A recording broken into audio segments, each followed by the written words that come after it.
Hi, welcome back to our channel, and in this video I'm going to teach you how to animate a run cycle. A run cycle is very much similar to a walk cycle with just a few key differences. In a walk cycle, you always have at least one foot planted on the ground, with a few poses that you have both feet on the ground. There is nowhere in time that both feet are off ground. Otherwise, if this happens, it's not considered a walk cycle. So how about the run cycle? In a run cycle, you only have one foot planted on the ground at a time, with one pose that you have both feet off ground, and we call this pose as the takeoff pose. There is nowhere in time that both feet are planted on the ground because if this happens, it's not a run cycle anymore. Now that the rules are established, let's take a look at the key poses in a run cycle. You start with the contact pose. This pose is the frame where the foot makes the first contact to the ground. In this case, this is the left contact pose because this is the left foot.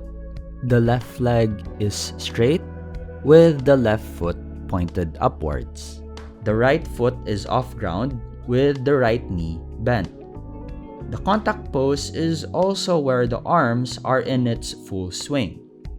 Just one thing to keep in mind is that the legs and arms are opposites.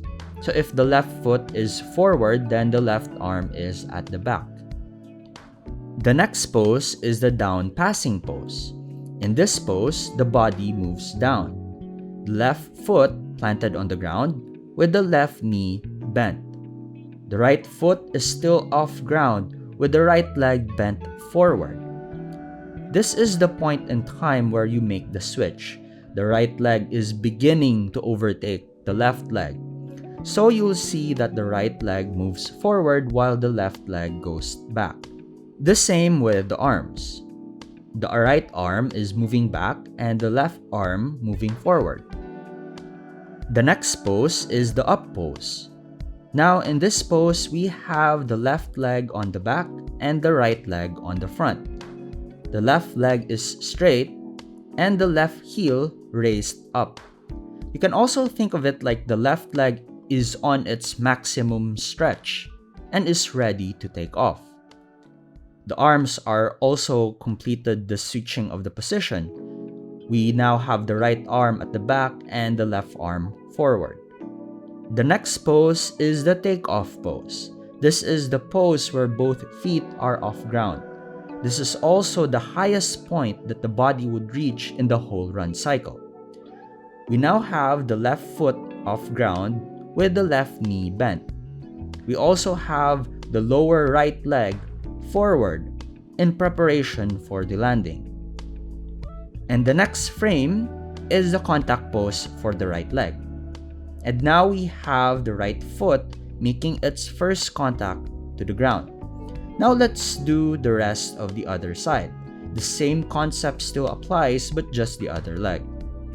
And that's how you animate a run cycle.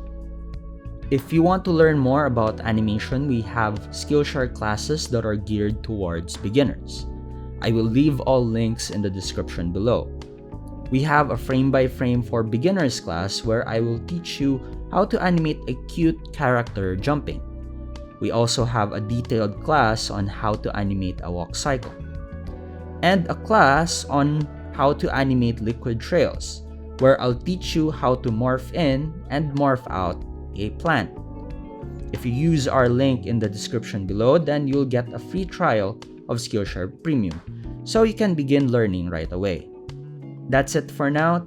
Thank you for watching. If you have enjoyed this video, please give us a thumbs up and don't forget to subscribe. I hope to see you in the next video.